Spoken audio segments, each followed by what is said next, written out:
wise men, who we discovered probably weren't very wise, what he should do. And they said, banish her, get rid of her, because if you let her get away with that, then every woman in the country is going to go crazy. No man's going to have any authority in his house.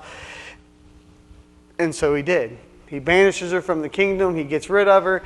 And then he loses a battle. Some things aren't going great. And the wise men realize things aren't going great, and maybe an attempt to just cheer him up, maybe an attempt to make sure he doesn't get upset at them for getting rid of Vashti, because he thought about Vashti and how she had, not come, and how he decided to banish her. They said, well, I tell you what, king, let's have a beauty pageant. We'll get all the most beautiful women in the whole country, we'll bring them, and we'll put them through this beauty contest. And so that was chapter 2, where Esther comes into the palace there. She goes through that year-long decoration where basically she went through, skin treatments and everything for a whole year to get her as beautiful as humanly possible. And then she ends up becoming the queen. She pleases the king, and so she becomes the queen. And that is where we left off there in verse 2. Or chapter 2, she had kept her Jewishness a secret. She had not told anybody that she was Jewish. Mordecai had instructed her to do so. We kind of discussed maybe why that was. The Bible doesn't really tell us for sure why that was, why he didn't allow her to tell, but she had kept it secret. And then we see there at the end of chapter 2, well, let's read verses 21 through 23, just to finish that off and start into chapter 3. Chapter 2, 21 through 23. In those days, while Mordecai sat in the king's gate, two of the king's chamberlains, Bigthan and Teresh, of those which kept the door, were wroth and sought to lay hands on the king Ahasuerus. And the thing was known to Mordecai, who told it unto Esther the queen, and Esther certified the king thereof in Mordecai's name. And when inquisition was made of the matter, it was found out, therefore they were both hanged on a tree, and it was written in the book of the Chronicles before the king. So, Mordecai saves the king's life. Right? He hears the plot going on. He gets the news to Esther. Esther tells the king's saved. Everyone's happy, except for Mordecai doesn't get any praise for it at this point. It's written in the king's diary, in the Chronicles, in the history books, but Mordecai doesn't get any glory for it. And we'll see here going into chapter 3. We'll read verses 1 through 6 to start with. After these things did Ahasuerus promote Haman the son of Hammedatha the Agagite, and advanced him and set his seat above all the princes that were with him. And all the king's servants that were in the king's gates bowed and reverenced Haman, for the king was so commanded concerning him. But Mordecai bowed not, nor did him reverence. Then the king's servants which were in the king's gate said unto Mordecai, Why transgressest thou the king's commandment? Now it came to pass, when they spake daily unto him, and he hearkened not unto them, that they told Haman to see whether Mordecai's matters would stand. For he had told them that he was a Jew. And when Haman saw that Mordecai bowed not, nor did him reverence, then was Haman full of wrath. And he thought scorn to lay hands on Mordecai alone, for they had showed him the people of Mordecai. Wherefore Haman sought to destroy all the Jews that were throughout the whole kingdom of Ahasuerus, even the people of Mordecai. So we transition from chapter 2 into chapter 3, where it says, And after these things did the king Ahasuerus promote Haman. So we don't know why the king promoted Haman. And this is one of the things I was actually talking to Gary a little bit before services, that I think that I am very conscious of, and I try to make sure, especially when I'm teaching and preaching, is that I try not to put my own morals around a situation. I try to make sure I'm going just off of what the Bible tells us. And I think that oftentimes, we read things. Obviously, we read things, we hear things in a certain light, and we take things a certain way. Whether it's intentionally or unintentionally. But the Bible oftentimes doesn't tell us motivations behind things, right? And we don't see what happened here specifically as to why Mordecai didn't show respect to Haman. We just read it, and we know that everyone else bowed, showed reverence. Doesn't seem to me to be a worship kind of situation. Everyone kind of has opinions about that. And that's the general consensus, right? That Mordecai, as a Jew, wouldn't bow down to anyone other than God. And that certainly could be the motivation here. I'm not eliminating that, because it does say, it does bring out his Jewishness. And it does say that, he had told them that he was a Jew. So did Haman have some people claim that Haman wore some kind of false god or something, pendant kind of thing, and that's, just conjecture that's gone down through history. Some people claim that Haman identified himself as a god, little g god, kind of like King Ahasuerus did, as the king of the empire. So we don't really know the motivation of Mordecai, other than the fact that he didn't do it. And the guys said, and in the verses there, when the guy's asking his friends, the people there, his co-workers, they ask him, why are you transgressing against the king? It wasn't even necessarily that he was transgressing against Haman, because the king had said, show reverence to Haman. And he was transgressing the king's commandment. So it was something that he was doing. It kind of seems like maybe against the king as well as against Haman. Once again, hard to say the motivation, but we do know that he didn't care for him. And it also could be, it identifies Haman as an Agite, right? So now, me and Mark kind of talked about this a couple weeks ago. There was a king over the Amalekites that was King Agag. And Agag, if you remember him from the story in 1 Samuel, where Saul was to go in and wipe out all the Amalekites and get rid of everything. Get rid of all their animals, wipe them totally out. But what did Saul do? He kept Agag alive, right? Now Samuel showed up and he took care of Agag, ripped him up into pieces and made sure that Saul knew that, he had done wrong. But evidently, Agag is a common name amongst the Amalekites. It was a kind of, like Hussein, in Iraq or whatever.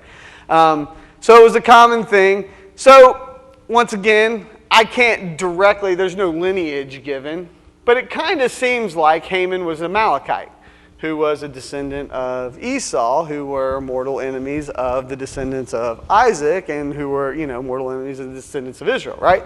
So the Amalekites and the Israelites never got along. So it could be that Haman was an Amalekite that hated Jews. Mordecai knew that. Once again, don't really know everything. It could, once again, like I said, with it just being him Jewish, maybe he was making that moral stand that as a Jew he would only worship the Lord. And I'm perfectly happy and content with that. But once again, the bottom line is that you see the hand of God working in all of this, right? Haman has evil intentions, and God knows that. And God's going to take care of Mordecai and Esther and the Jews. So we see the hand of God working and all that. Maybe it could be, like I said, just transitioning from chapter 2 into chapter 3. Mordecai was mad at Haman because he got promoted, and here he had saved the king's life, and he didn't get anything. I don't know. Hard to say. But those are the facts. Once again, as I say, there's a lot of different options. But certainly we see here that Haman was an evil man. Haman was out to get Mordecai specifically, and then not only Mordecai, but they had told him that he was a Jew. And so now he's like, you know what?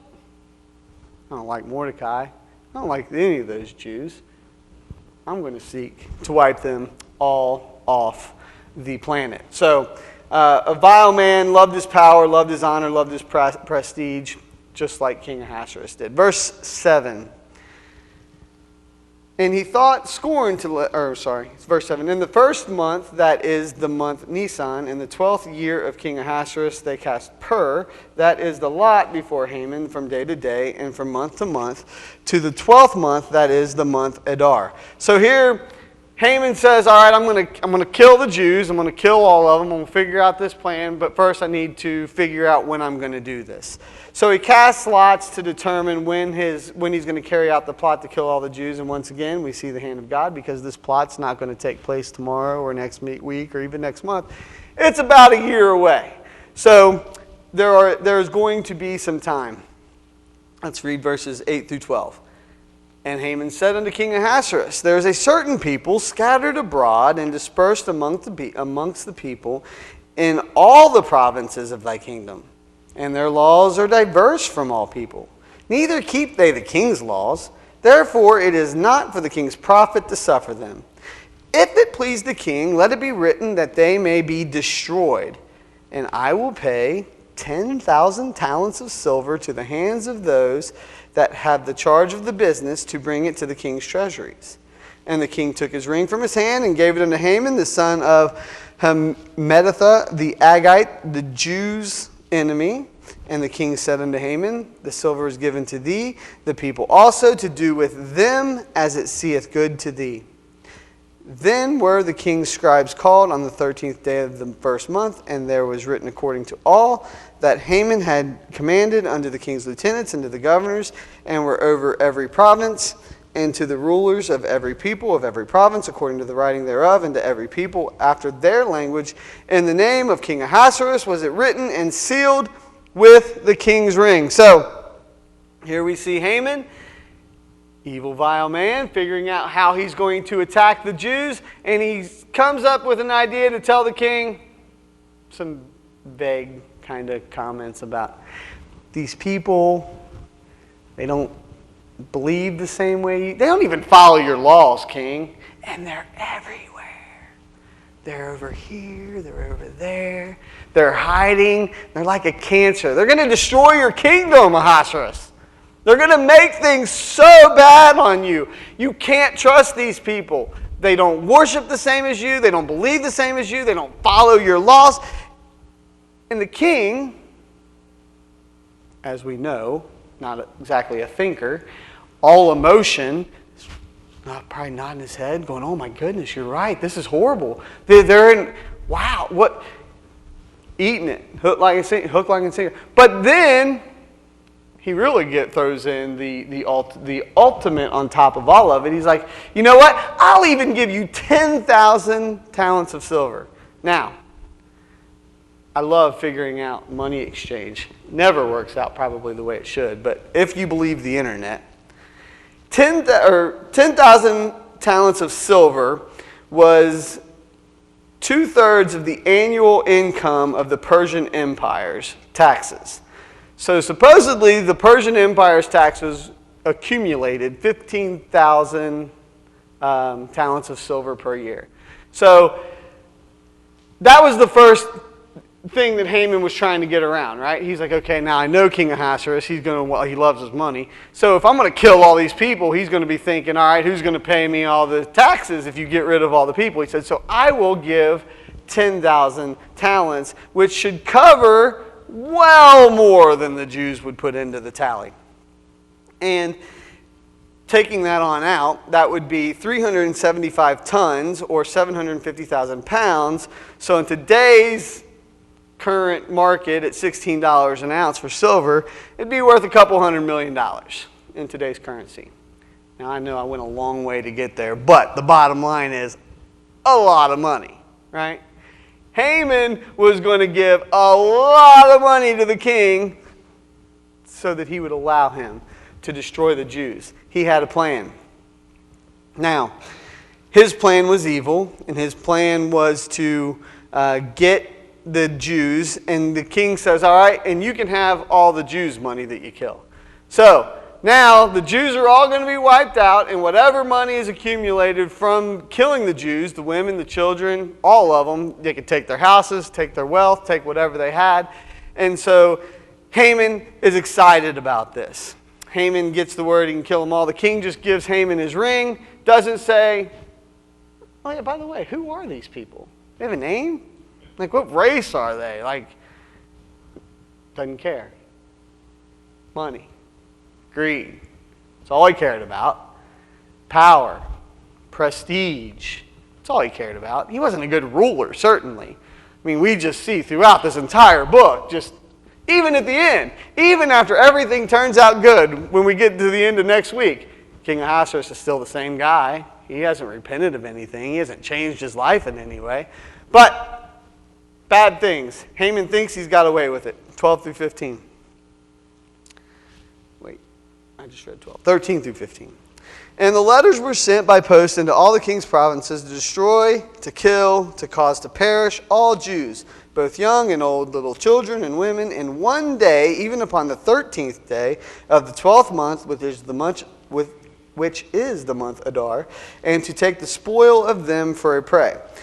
The copy of the writing for a commandment to be given in every province was published unto all people, and they should be ready against that day. The post went out, being hastened by the king's commandments, and the decree was given in Shushan the palace, and the king and Haman sat down to drink. But the city of Shushan was perplexed. So, once again, Haman pulls it out. The decree goes everywhere. So now it's public. Everyone knows it. The king's ring was stamped on all of it. Everyone is planning now. If they were rich, or if they were wealthy, or if they knew some wealthy Jewish people, they had a plan to kill them, take all their stuff, and then just make it their own. And Haman, just to make sure that the king doesn't do anything foolish like change his mind or do something different, obviously he can't change his mind and change the law, but he tries to get him drunk again. So they sit down to drink, and Shushan's perplexed. Pretty perplexing, right? What if we had the same thing happen in the United States today? Where it was just like, you know what, we don't like that group of people. Let's just go ahead and wipe them all out. I hope we never see that day. But you never know. And things, get crazier and more when you have Ellen DeGeneres being the voice of reason in this world today. You got to kind of wonder what's going on. But we have a responsibility as Christians to do the right thing. And we have, no matter what happens in this world, we have the responsibility to love our neighbors as ourselves, to reach out to them, to be nice to them, because we're all just sinners in need of the Lord. And the city there was perplexed. They didn't know what this was all about, why they were doing it, not just the Jews, but everyone. Obviously, we see a plan of Satan here, where he is trying his best to get rid of God's chosen people. Because that's pretty much what it's going to do, right? I mean, the land of Israel, where all the Jews had been called back to, Mordecai and Esther were not amongst the ones that went back to Jerusalem and to Israel, but most of the Jewish people lived in this territory. So had this plan gone to all the way through, it pretty much would have wiped out all the Jews. And so we see that Satan had a plan, right? Satan had a plan to get rid of these Jews, and he's using Haman. And Satan has a plan to attack us all day, every day, right? As a roaring lion walking about, seeking whom he may devour. And even if he doesn't get you off the total wrong path, if he can just get you to turn a little bit, you're going to get off that wrong path. So we need to make sure that we continuously are doing what we need to do. All right, chapter 4. Verses 1 through 4. When Mordecai perceived all that was done, Mordecai rent his clothes and put on sackcloth with ashes and went out into the midst of the city and cried with a loud and a bitter cry and came even before the king's gate, for none might enter into the king's gate clothed with sackcloth. And in every province whithersoever the king's commandment and his decree came, there was great mourning among the Jews, and fasting and weeping and wailing, and many lay in sackcloth and ashes. So Esther's maids and her chamberlains came and told it her. Then was the queen exceedingly grieved, and she sent raiment to clothe Mordecai and to take away a sackcloth from him, but he received it not. So Mordecai finds out what's happened, and he is devastated, as we all would be, right? If we found out that the old city of Cincinnati was getting wiped out next week by the United States Army, it would be a big thing, right? we would all be sad and upset. Well, Mordecai finds out. He's sad, he's upset. He tears his clothes. He puts on the sackcloth, which we know was a mourning thing for the Jews, and well, for everybody back then, basically. Just uncomfortable goat hair, goat skins that you would put all over your body. And you would have a hard time forgetting why you were upset, right? It would be a constant reminder. And that was kind of the purpose that it sold. We as humans, we tend to forget what's going on in our lives and, block things out. And so they would put the sackcloth on these ashes, and they would continually remind themselves. Well, everyone was upset. Haman went out into the middle of the city. He wanted to make sure everyone knew, Mordecai went out into the middle of the city, made sure everyone knew what the sorrow was. Kind of seems like maybe it was a kind of a call to Esther that she would find out what's going on, because she's in the king's palace. Doesn't seem like she has a whole lot of freedom, even as the queen. So he wanted to make sure that she knew. When she finds out, she sends him some new clothes. He says, I don't want your clothes. Verse 5. Then called Esther for Hathach, one of the king's chamberlains, whom he had appointed to attend upon her, and gave him commandment to Mordecai to know what it was and why it was. So Esther didn't know what was going on. So Hathach went forth to Mordecai into the street of the city, which was before the king's gate. And Mordecai told him of all that had happened unto him, and of the sum of the money that Haman had promised to pay to the king's treasuries for the Jews to destroy them. Also he gave him the copy of the writing of the decree that was given at Shushan to destroy them, to show it unto Esther, and to declare it unto her, and to charge her that she should go in unto the king to make supplication unto him, and to make request before him for her people. And Hathach came and told Esther the words of Mordecai. So Hathach, the chamberlain, the eunuch that the king had put in charge of taking care of Esther and making sure she had everything she needed, came to her and said, Mordecai didn't want your clothes. She said, well, go find out what he's so upset about. Why is he tearing off his clothes and yelling in the middle of the street? What is going on? So Mordecai tells Hathach. He gives him the decree that he had just got the copy of, and said, make sure you give this to Esther. Oh, and tell her that she needs to save her people. She needs to do something about this. She is the queen. She's the one that has the opportunity to talk to the king and do something about this. Tell her. Give her this. She needs to make sure that she goes to the king and makes supplication, request of him. So Hathach came and told Esther. Now we know that's a big ask, right? Obviously, on one hand, death. On the other hand, death, right? We'll read verses 10 through 12. Again, Esther spake unto Hathach and gave him commandments unto Mordecai. All the king's servants and the people of the king's provinces do know that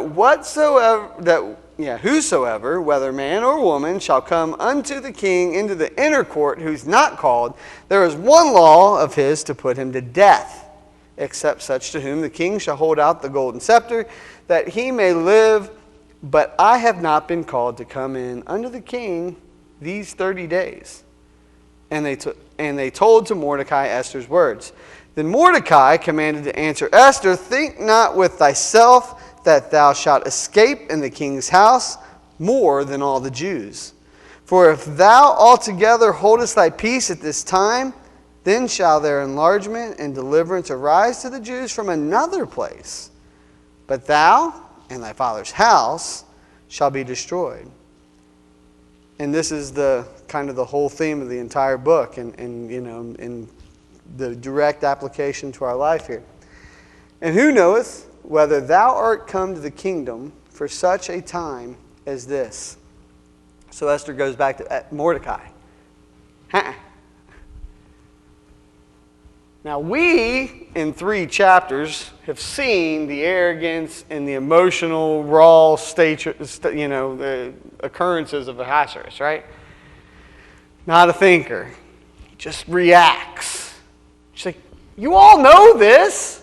If I come in there, I'm going to be dead. That's the automatic punishment for coming in before the king without being called. Now, we all know there's a small chance you could tip the scepter, but 30 days, the guys forgot about me. I mean, I'd never gone 30 days without seeing my wife. talking to her. I mean, that would be a long time.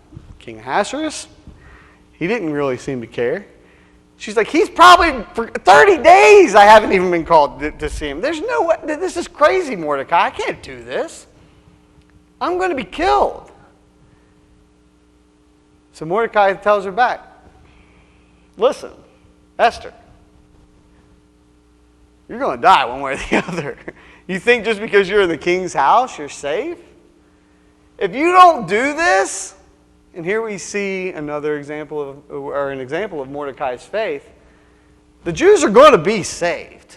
Mordecai has full confidence in that, right? He says, the Lord has a plan for the Jewish nation. We're going to be saved. But you and your father's house, you're going to be forgotten. You're going to be dead. You're going to be gone.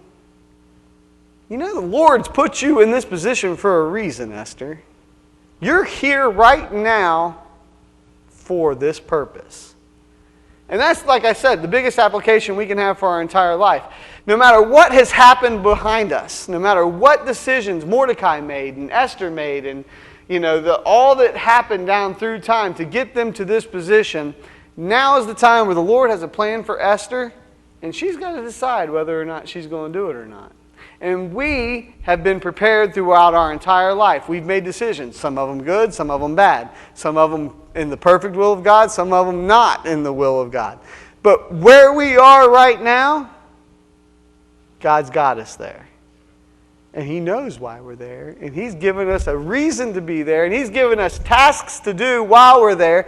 And Esther had a task here. She had to decide whether or not she was going to do what she needed to do. And Mordecai had faith here. He knew that the people of the Lord were going to be taken care of. At this rate, I might not get through one chapter. All right, 15 through 17.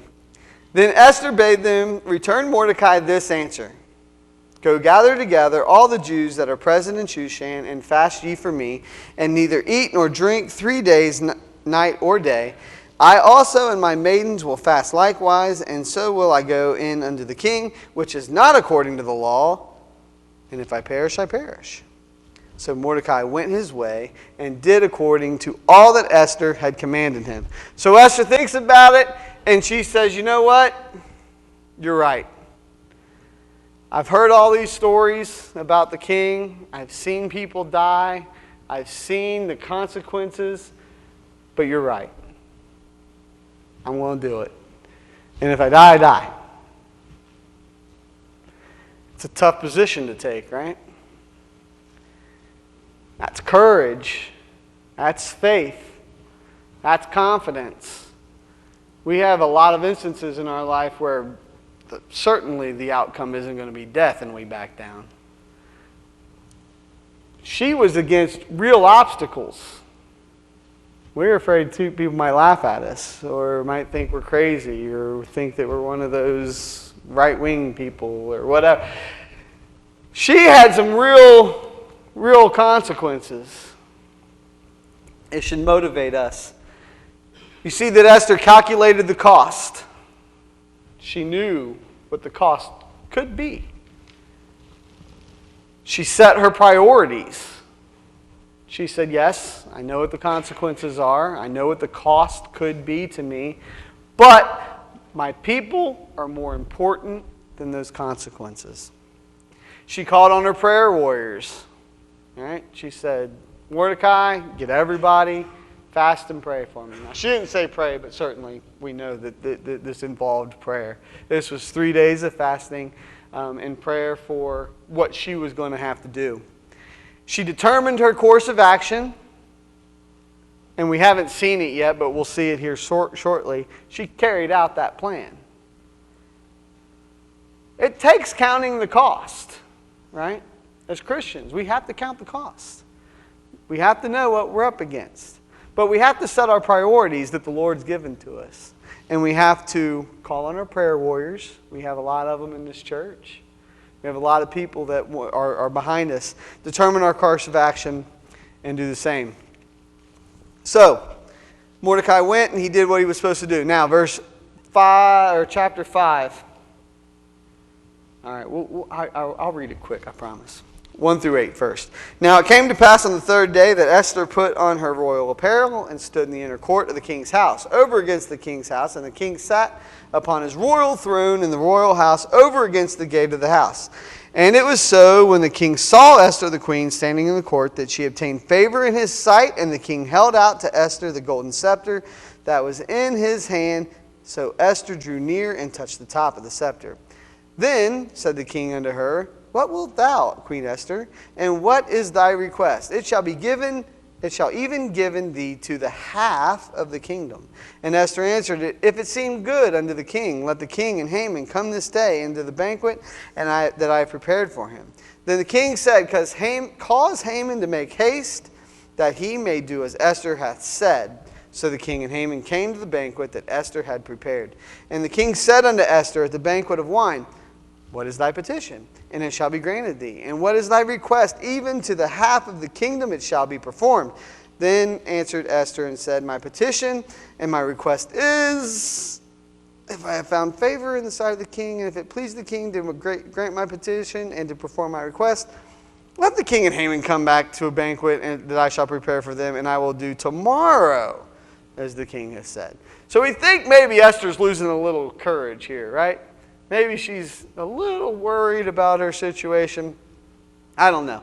And that's another thing, where I'm just putting labels on what the Bible says. I don't know what happened. Maybe the Lord was leading her in that direction. Maybe that's what the Lord wanted her to do. But she gets her audience with King Ahasuerus, and we see the hand of God continuing to work on this plan. She's not killed, obviously. He tips the scepter to her. She accepts his grace. She says, I want you and Haman to come to dinner. Can you imagine Haman now? This guy is on cloud 9, right? Everything is working out for this guy. And we see that in our life a lot too, right? We see the people that are doing wicked things and that are evil and that you can't understand how they're prospering. It seems like they're doing well. Haman seems like he's doing well now, right? He's getting promoted. The king loves him. The queen obviously loves him because she had him come to the banquet. And then the banquet went so well that she said, you know what? Come back tomorrow night. I got another banquet that I'm going to do. Haman is just loving life. This is great for Haman. This is perfect. Everything he's ever wanted. 9 through 14.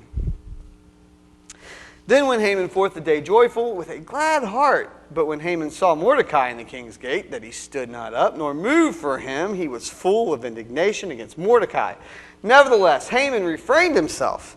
And when he came home, he sent and called for his friends and Zeresh his wife, and Haman told them of the glory of his riches and the multitude of his children and all the things wherein the king had promoted him, and how he had advanced him above the princes and servants of the king. Haman said, moreover, Yea, Esther the queen did let no man come in with the king unto the banquet that she had prepared, but myself. And tomorrow am I invited unto her also with the king. Yet all this availeth me nothing so long as I see Mordecai the Jew sitting at the king's gate.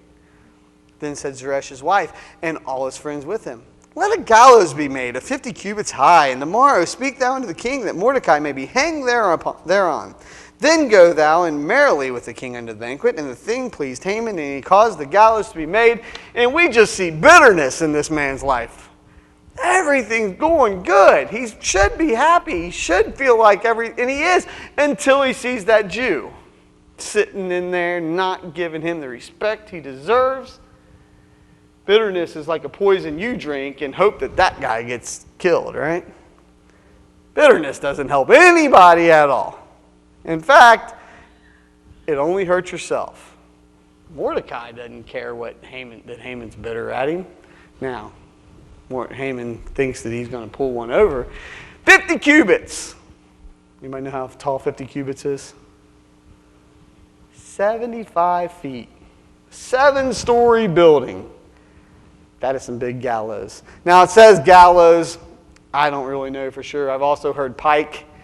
Just a long stick that they would put up. It's kind of the way that they killed people back then. Gary was saying he heard it was like a cross-like thing. I don't really know exactly. A really tall thing to put people to death on, right? This was going to be a public thing. This was Haman saying, you know what? I know I'm great, but I'm not happy until that guy's dead. So I'm going to go ahead and get him wiped out. Horrible way to die. But here we see chapter 6. 4 minutes. I think I can do it. I'll read all of chapter 6. On that night, could not the king sleep, and he commanded to bring the book of the records of the Chronicles, and they were read before the king. Remember the diary that he had written down all great how Mordecai was. And it was found written that Mordecai had told of Bigthana and Teresh, two of the king's chamberlains and the keepers of the door, who sought to lay hands on the king of Ahasuerus. And the king said, what honor and dignity hath been done to Mordecai for this? Then said the king's servants that ministered unto him, there's nothing been done to him for him. And the king said, who's in the court? Now Haman, we know Haman's plan, right? Got the king thinking, okay, what can we do to praise Mordecai? We got Haman in the court going, I'm going to plot this death for Mordecai. And the king said, who's in the court? Now Haman was come into the outward court of the king's house to speak unto the king to hang Mordecai on the gallows that he had prepared for him. And the king's servants said unto him, behold, Haman standeth in the court. And the king said, let him come in. So Haman came in, and the king said unto him, what shall be done unto the man whom the king delighteth to honor? Now Haman thought in his heart, to whom would the king delight to do honor more than to myself? And Haman answered the king, for the man whom the king delighteth to honor, let the royal apparel be brought, which the king useth to wear, and the horse that the king rideth upon, and the crown royal which is set upon his head. And let this apparel and horse be delivered to the hand of one of the king's most noble princes, that they may array the man withal whom the king delighteth to honor.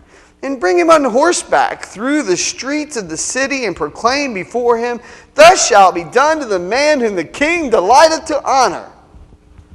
Then the king said to Haman, make haste, and take the apparel and the horse, as thou hast said, and do even so to Mordecai the Jew, that sitteth at the king's gate. Let nothing fail of all that thou hast spoken. Can you imagine Haman now? Oh, he came in happy, right? It's good. Finally, I'm going to get rid of that Jew that doesn't give me honor, that doesn't give me respect. His mind shifts when the king says, you know what? I had this guy. Great guy. Love him. Perfect guy. Did a great deed for me. What should I do? Haman goes into everything that he wants done for himself. And now he's got to do that for Mordecai.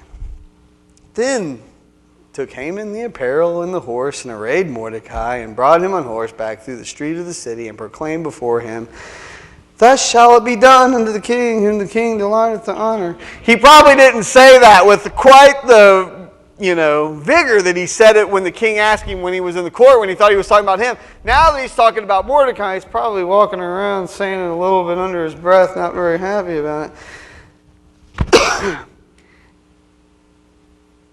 And Mordecai came again to the king's gate, but Haman hasted to his house mourning and having his head covered. And Haman told Zeresh his wife and all his friends everything that had befallen him. Then said his wise men and Zeresh his wife unto him, if Mordecai be of the seed of the Jews, before whom thou hast begun to fall, thou shalt not prevail against him, but shalt surely fall before him. And while they were yet talking with him, came the king's chamberlains and hastened to bring Haman unto the banquet that Esther had prepared. So Haman gets a big old piece of humble pie. But what did Mordecai do? He went back to work. Right? Praise is fun. Even, I'm sure Mordecai had a little bit of fun, right? He had to enjoy it a little bit. Hey, we'd get gardening around saying, hey, the king loves this guy. He had to enjoy it a little bit. And praise is wonderful. We love to be praised. But at the end of the day, Mordecai knew he was still in trouble. Mordecai knew his people were still in trouble. He went back to work, doing what he needed to do in order to care for his family and hopefully see his people saved. He knew that he was still in trouble. Esther was still in trouble. And all the Jews were still in trouble. But Mordecai had faith. He knew that it was going to be taken care of. He knew that the Lord was going to work it out. Once again, who knows why the Lord has you where he has you? The Lord knows. And if you want to find out, all you got to do is ask. He'll tell you. Right? So, that's our challenge for this week, to know why we're where we're at. Ask the Lord, what do you have for me? Open my eyes. Let me see the opportunities. The person sitting next to me at the restaurant that's by themselves, or the stranger on the street that you don't want to make eye contact with because they might say something to you. Whatever the case may be open and receptive to what God has. All right, we'll close. Dear Father, thank you for this day. Thank you for this time that we could study your word. Lord, just thank you for the story of Esther. Thank you for the lesson that we have. Just pray that we would be open and receptive to your leading, to your guiding, that we would seek you and what you would have for us to do, and that we would do those things, that we would make a plan, and that we would listen to your leading, and that we would carry out that plan. Be with us, keep us safe, bring us back on Sunday. We ask all these things in your name. Amen.